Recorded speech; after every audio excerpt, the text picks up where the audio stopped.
J'ai été choqué par le trailer du dernier Assassin's Creed. La beauté des graphismes, c'est apparemment, je suis pas le seul à avoir été choqué puisque le jour de la sortie du trailer, le cours de l'action d'Ubisoft a chuté. On est sur une grosse gamelle. Je ne vais pas chercher dans cette vidéo le pourquoi de la panique de ces investisseurs. Non, on va revenir sur le débat qui agite la toile depuis quelques temps à propos de l'historicité de cet individu. On lit tout et son contraire, samouraï, pas samouraï, et je vous préviens tout de suite, cette vidéo ne va faire plaisir à aucun des deux camps. Parce que oui, vous l'aurez compris, on va faire de l'histoire. Yasuke, puisque c'est de lui qu'il s'agit, est né à une date inconnue, mais on dispose de quelques sources à son sujet, certaines écrites par des Européens, notamment des prêtres jésuites. On dispose aussi, c'est rare et précieux, d'une source japonaise, à savoir les mémoires de Nobunaga, du nom de ce gouverneur militaire japonais très puissant, fin XVIe siècle. Sur Yasuke, nous n'avons des informations qu'entre les années 1579 et 1582, donc c'est relativement maigre. Les sources nous disent qu'il arrive au Japon en 1579 avec d'autres esclaves noirs de prêtres jésuites. Auparavant, il était en Inde et il semble être originaire de l'Afrique orientale portugaise. Mais il apparaît vraiment dans les sources en février 1581 quand les prêtres jésuites rendent visite au gouverneur Nobunaga. Il attise tellement la curiosité que des émeutes sont rapportées parce que les Japonais ne sont alors pas du tout habitués à voir des hommes noirs. On se demande même s'il n'est pas peint, on le lave. Nobunaga s'intéresse à lui et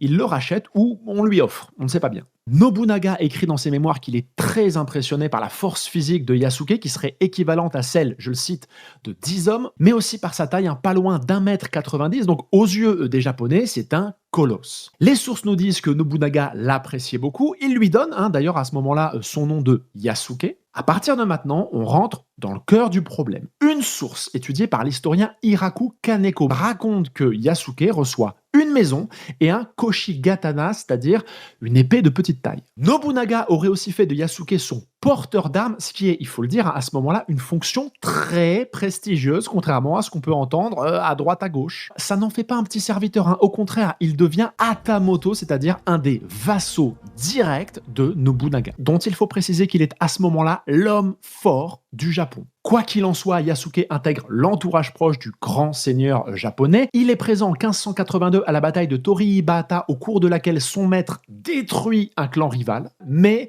toutes les bonnes choses ont une fin. Le 21 juin 1582, Nobunaga, qui était en passe de prendre le contrôle du Japon, est trahi par un de ses généraux et contraint de se faire s'épouiller.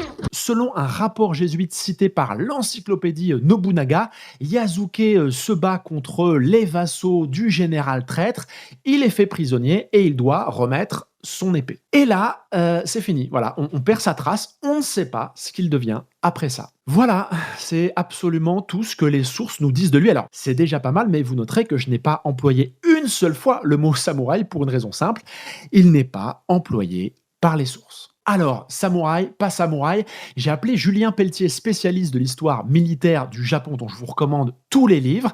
Et si on s'en tient aux sources et à notre connaissance de l'époque, ce qui est censé faire un historien, la question n'est pas là. Parce que fin XVIe siècle, le statut de samouraï n'est pas encore fixé. On a bien une classe d'aristocrates combattants avec des grades, mais le mot samouraï n'est pas encore employé pour les qualifier. On parle plutôt alors de bushi, par exemple. Du coup, deux hypothèses. La plus probable, c'est que Yasuke n'était qu'un trophée utilisé par Nobunaga pour impressionner ses contemporains. Un trophée apprécié, couvert d'honneur, mais sans rôle militaire concret. L'épée offerte n'aurait été qu'une arme d'apparat. S'il se bat à la fin, c'est parce que sa vie est menacée, c'est tout. Dans cette hypothèse, Yasuke avait un statut de combattant, il appartenait à l'aristocratie guerrière, dont on appellera plus tard les membres samouraïs, mais il n'était pas concrètement un guerrier. Deuxième hypothèse, Yasuke aurait joué un vrai rôle dans la garde rapprochée de Nobunaga parce qu'il aurait reçu une formation militaire avant son arrivée au Japon. Il était peut-être le garde du corps des prêtres jésuites et dans ce cas-là, il aurait été, pour la fin du XVIe siècle, pleinement l'équivalent des futurs samouraïs. Ça reste peu probable parce que devenir ce type de guerrier professionnel exige une formation longue, débutée enfant, qui s'étire généralement sur une vingtaine d'années. Or, Yasuke n'a passé que 16 mois au service de Nobunaga,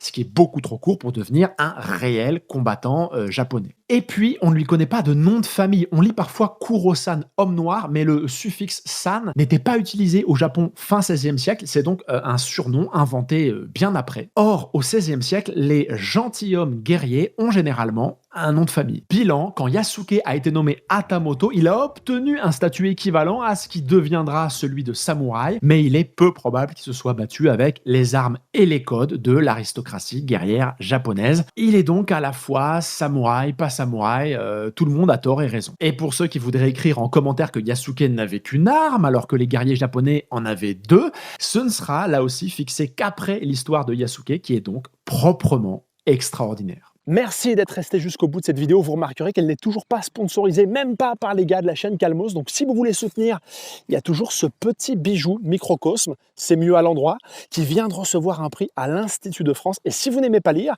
j'ai ouvert une page KissKissBankBank. Je vous mets le lien dans la bio. Merci pour la force que vous pourrez apporter à cette chaîne, à mon travail. On se dit à très bientôt.